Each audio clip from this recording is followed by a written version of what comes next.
Friends, why are we now bothering about what we eat, what we do, what is the kind of food we should have?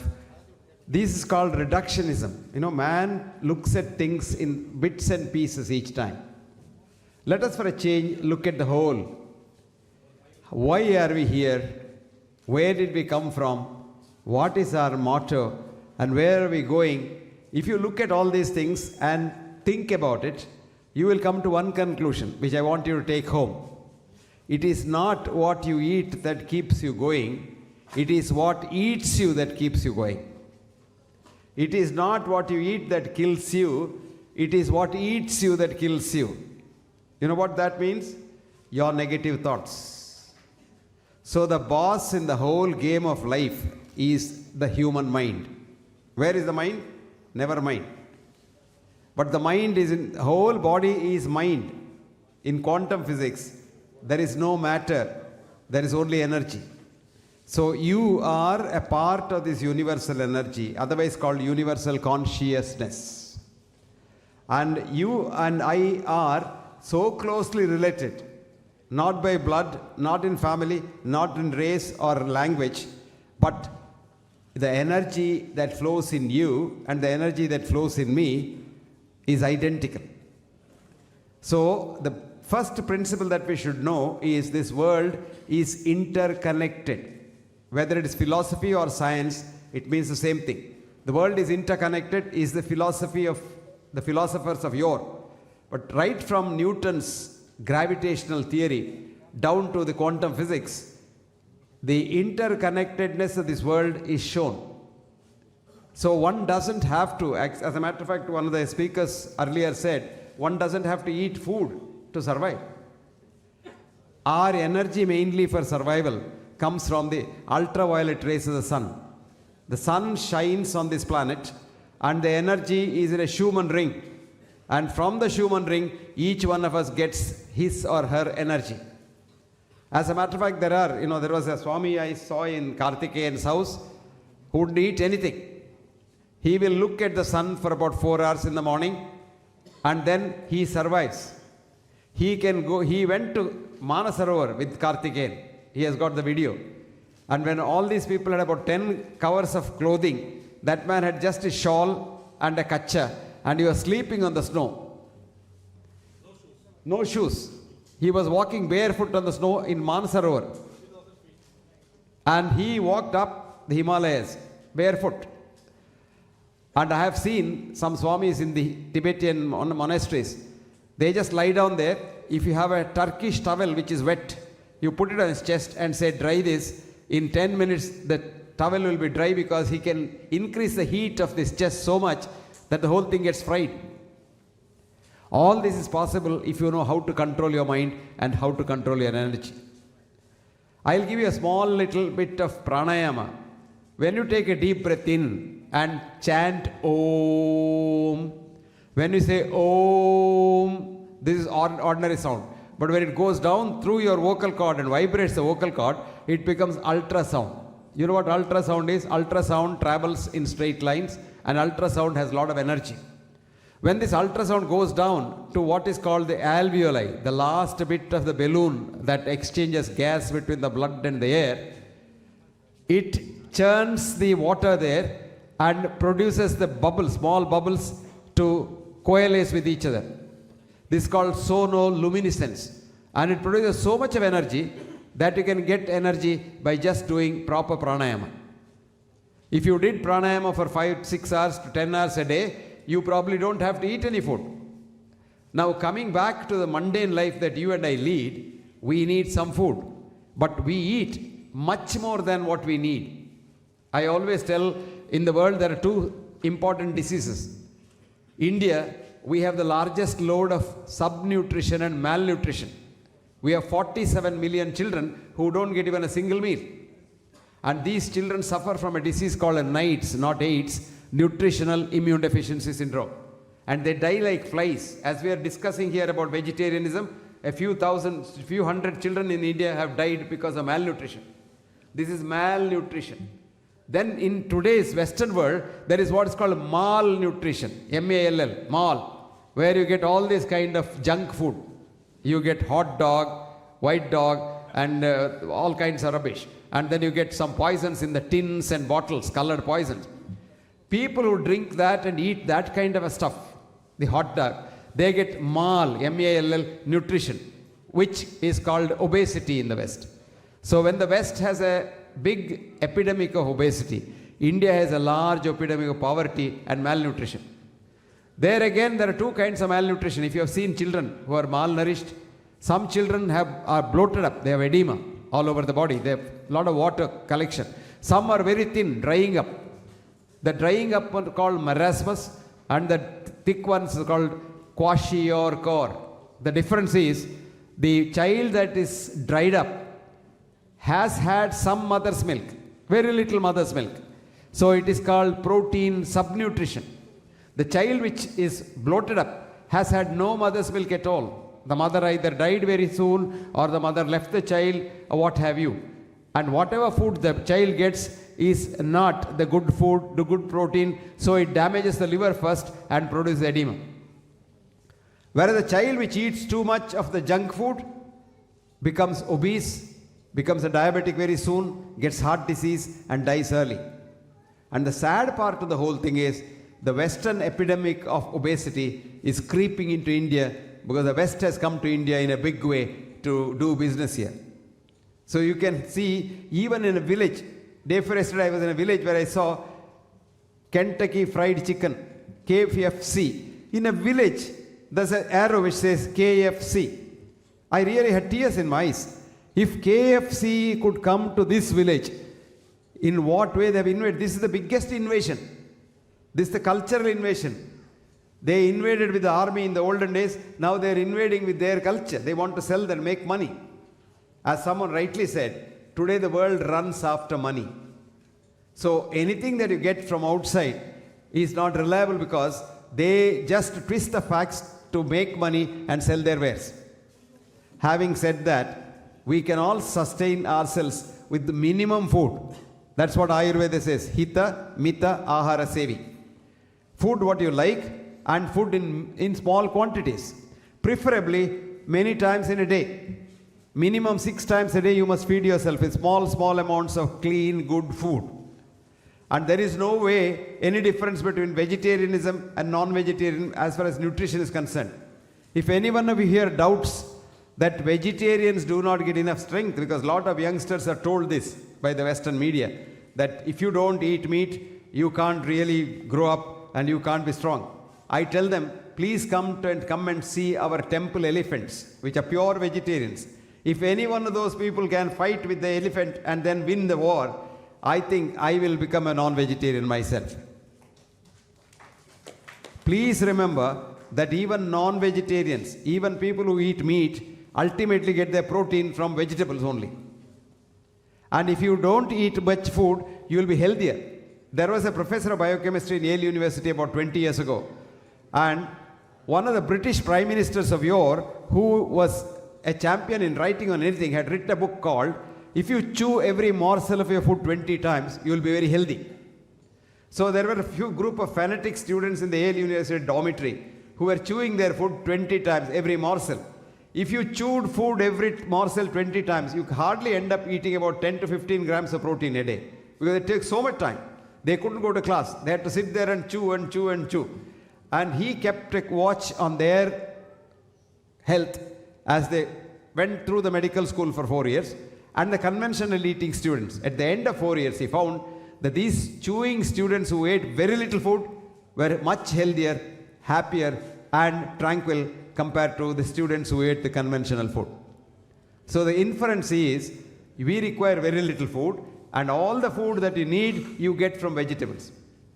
There are more than about 4,000 scientific papers to say that cooked meat is one of the important causes of cancer. But would you believe all these 4,000 papers are hushed up by the industry? The meat industry is so powerful that the whole thing is hushed up. You can eat meat and survive, but that meat should not be cooked. We learn our science from nature, which is called biomimicry, a new science called biomimicry. Look at all the meat-eating animals. They eat raw meat. They don't eat cooked meat. There are two meat-eating animals which we have domesticated, cat and dog. Now, a dog or cat in the forest lives for 40 to 50 years. A cat or dog in your house, where you give it cooked meat and cooked milk, and that lives only for 15 years to 20 years. It has halved its lifespan. So, if any one of you want to be a non-vegetarian, you must eat uncooked meat in its raw state. Now, look at human physiology. We were arboreous, hunter-gatherers, sleeping on the forest and sleeping on the branches or trees when we were hunter-gatherers. And we could eat only what was available there, fruits and probably some vegetables. Now, very interestingly, this was the era when we were very, very healthy. Some records show that we had no illness at all. All that the causes of death were two: A, old age; B, predation. No illness. All the illnesses started in the 10,000 years when we sort of started living in communities and trying to eat not just non-vegetarian stuff, trying to eat each other. That means hating one another. Today our biggest enemy is hatred. Recently, one of my articles was published in the British Medical Journal where I said, the cause of killer diseases is your mind. The silent killer in your body is not hypertension or diabetes or cancer, but your own mind. And if this mind is poisoned and it hates someone, your own body gets the damage and not the one who you hate. Let me tell you how it happens. If I can take a photograph of yours with a biophoton camera, I can see every cell of your body, every atom of your body emitting a photon light. And when I look at that, they are so happy, dancing. If all the cells, you have about 120 trillion cells in your body. Each one of these cells loves the other cell. That apart, it loves the cells of others. My cells love Karthikeyan cells as much they love my cells. Now imagine for a minute that I hate Karthikeyan. I want to damage Karthikeyan. I want to pull the carpet under his feet. And I want to get his chair and become the director of the CBI, Central Bureau of Investigation or whatever. Now what happens? My cells get so confused. My cells say, why is this fellow doing this? Karthikeyan is a part of me. Karthikeyan is like a hand or my head or my leg. So why am I harming him? So a time comes after some time, your own cells start hating your own cells. And that is what we doctors call as autoimmune disease. And you would be surprised. I just had this afternoon a SMS from a doctor in Calcutta. She is a very highly qualified doctor, Refa CP. She so beautifully wrote, Professor Hegde, thank you for your article on the mind in the Royal College Journal. And I have started using that on my patients with autoimmune disease, and my patients with cirrhosis liver are doing very well. Fascinating. This only goes to show that if we start loving one another, vegetarianism, non-vegetarianism, and things like that pale into insignificance. Ultimately, what is needed is love, universal compassion. And that is what exactly is what is called good health. I'll give you the definition of good health. Good health is not absence of disease. Because the definition of disease, every one of us has a disease. Forget about it. But it doesn't kill you. We doctors connect disease with death so that they frighten you because we want more patients. I'll give you one example how we fool you. We tell you, if you're a diabetic, even if you're a South Indian eating rice, we tell you, you must start from tomorrow eating chapathi. Now this creates a lot of problems in the house. The wife who doesn't know how to make chapathi, she struggles to make chapathi, she can't do it, and she does something which she doesn't like to do. This is very bad. Doing something which you hate kills you. Now the wife, she has to do it because she thinks the doctor has said the husband will live longer if he eats wheat. Now I'll tell you the truth. Wheat contains wheat gluten. And wheat gluten is a direct damage to the pancreas. So wheat goes directly to your beta cells in the pancreas and keeps you a diabetic permanently. That is only disease mongering. I want my business. If every diabetic gets better and if there is no diabetes at all, what does the diabetic specialist do? Did you get the message? So friends, don't believe anybody but believe yourself. This is the most important thing. So health is enthusiasm to work. Get up in the morning and ask yourself, do I have to go to work today? And if you are enthusiastic, you say, I am healthy. 2, enthusiasm to be compassionate. Ask yourself, do I want to help somebody today? Because what does the Sanatana Dharma say? Paropakarartham idam shariram. You are made for the benefit of others. Remember that? You are here for others' sake. And if you did that, you are absolutely healthy. That's what Ayurveda says. What does it say? Samadatuhu samagnischa samadoshaha malakriyaha prasannatma indriyamana swastaitya videte. You get up in the morning, you sleep well, you eat well, you piss well, you shit well, you love well, and you don't hate nobody, you can't get any disease. How do you get disease? Krodha. You know what krodha is? Anger. Anger. Anger and danger are just one letter apart. D, you add D to anger, it becomes danger. And anger is an emotion which kills you. One of the very important causes of stroke is anger, sudden bout of anger. Krodha, shoka, depression, frustration. Bhaya, extreme fear. Ayasa, exhaustion. Viruddhanna bhojana. Here comes the most important part. The wrong type of food at the wrong time. Viruddhanna bhojana. Taponalan. Taponalan is not doing anything. Sedentary life. Just lying down, doing nothing, lazying around. Sitting in the chair for hours together shortens your lifespan. Instead of sitting, you stand, you cut your lifespan. If you walk, you lengthen your lifespan.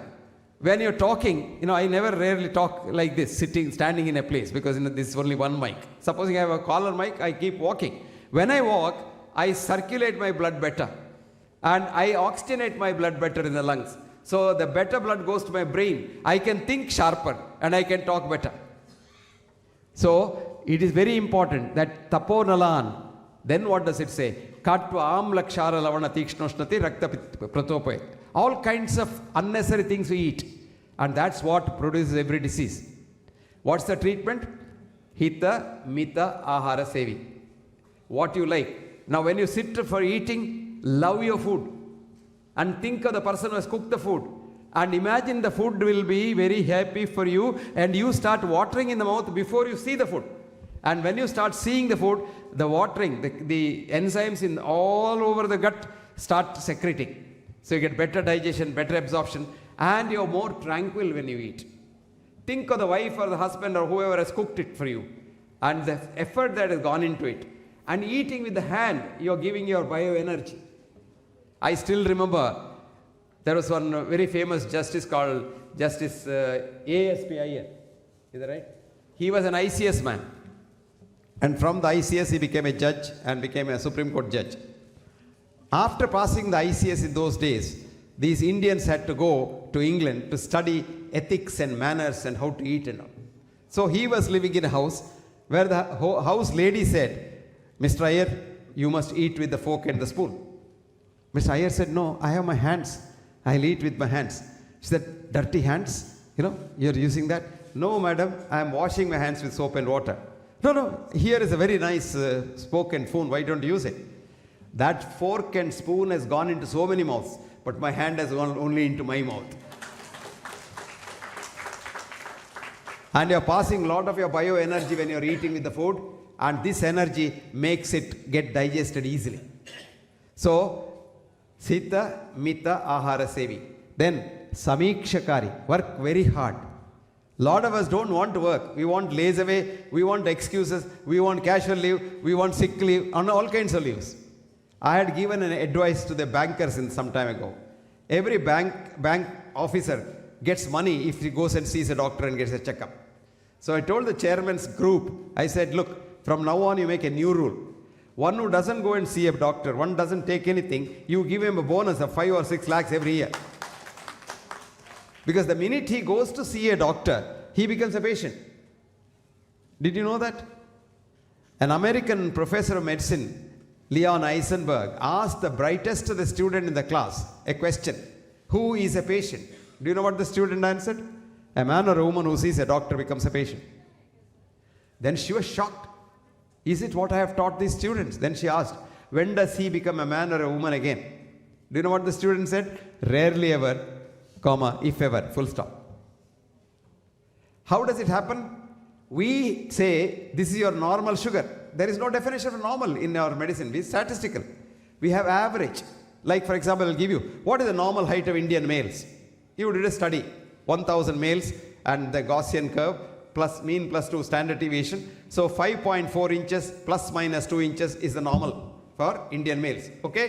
We accept it as normal. So anybody outside that is abnormal and he requires treatment. Amitabh Bachchan comes for a checkup, 6.2. So what's the treatment we give? Cut his leg and make him 5.6. And then Jaya Bachchan comes for a checkup, 4.6. What's the treatment? Transplant a leg for her, make her also 5.2. This is exactly what we do. Mahatma Gandhi's blood pressure used to be 200 by 120. And who was not getting sleep? Sushila Nair, his doctor. But the old man never took any treatment. And he died of kidney disease, heart disease, blood disease, head disease, and all kinds of diseases. Did he? That would have spared, God say, his life if he had died of that. He didn't die. He lived to be killed. So this is what we do. That is what is called average becomes a normal. You get what is called false positive. Remember that? So if you know little statistics, for when you apply disease statistics to healthy people, you get on an average for every parameter checked by the doctor, 5 to 10% false positives. Now remember, now you go for a checkup in the hospital, TBS, your 500 parameters are checked at a given time. So for each parameter, 5% false positive. 500 parameters, 2,500 false positive. If 100 people go for a checkup, 2,500 patients come out. That is why they make you run on a heart day, they make you run on a healthy day, Bupa walk, etc., etc. Because you make people who have not walked at all, make them walk 5 miles on the first day. Their knee joint is going to get damaged and they get pain and they come to the hospital. So one bakrak has come. Now when they walk and somebody sees him walking with a little gasp, you better get a checkup, your heart may not be very good. So he comes there, he gets a block and he becomes an angioplasty candidate. So you think they do this walking all for your good? No, for their good. This is called disease mongering. In the good old days when this blood pressure first became a disease, do you know how? In Germany, some company made a chemical which lowered blood pressure. So how to sell it? So they had what's called a well-manned clinic, a beautiful ambulance, inside which a very beautiful sister sitting with a blood pressure apparatus. And this was parked outside the church on Sunday, outside the mall on weekdays, and outside the holiday season. And it says, come in and check up your blood pressure. So you go in and see this nurse, you get little excited, so your blood pressure goes up. No, I'm not joking, I'm seriously telling you, I'm making it little light-hearted, that's all. Because even if somebody touches you, it's called the alarm reaction, your blood pressure goes up.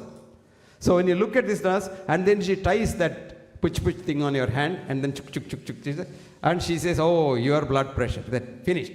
Then you're permanently blood pressure because the doctor says, you start taking tablet today. And next day if you go and the blood pressure is normal, they say, that's because of the tablet. If you leave it, it'll again go up and hit the roof. Nothing of the sort happens. But once labeled, this is called labeling, you are permanently labeled. So don't you spoil your health. Ask yourself whether you're healthy and don't ask the doctor. If you can work hard, and if you can love others, compassionate, you're fine. Now why are we getting these diseases like blood pressure, cholesterol, so-called sugar and all? It is because when we were hunter-gatherers in the forest, predation was a cause of death. So God in His wisdom gave us a special system called the autonomic nervous system. So if you saw a tiger in the forest, you had to run away from the tiger. If you don't run away, the tiger will definitely kill you. If you run away, there is a chance that you may not be killed. So you run. For running, you require energy. Today, P.T. Usha can drink glucoside to run. But the forest, you don't get glucoside. So God said, okay, I will prepare good glucoside. God made the sympathetic system secrete a hormone called adrenaline. And this adrenaline goes to the liver. In the liver, God has kept lot of gunny bags of sugar as glycogen. So it goes into the liver, releases the sugar from the liver, which is called neoglucogenesis. Actually, Aurobindo so beautifully said, Galen and Hippocrates gave us some hocus pocus in Latin and made us get frightened. So anyway, neoglucogenesis, you get sugar. So you start running, you get energy. Then to run, your blood pressure must go up, so your blood pressure goes up. To run, your heart rate must go up, it goes up, all because of adrenaline. Now when you run away from the tiger, all these things come down. Sugar comes down, blood pressure comes down, heart rate comes down. Today we have transplanted ourselves from that forest into the society, so-called society, civilized society. Civilized society, in my concept, is making man go more towards animal instincts. That's the part. Yes, it's over. Time over. Time over. Thank you very much. But if you want me to complete this whole story quickly, 2 minutes, 1 minute, yes. Now what happens? Today everybody in society has become a tiger. Your boss is a tiger. Your assistant is a tiger. Your wife can be a tiger. Your husband can be a tiger. So you keep seeing these tigers every minute and every day, and your blood pressure goes up, your sugar goes up, your goes up.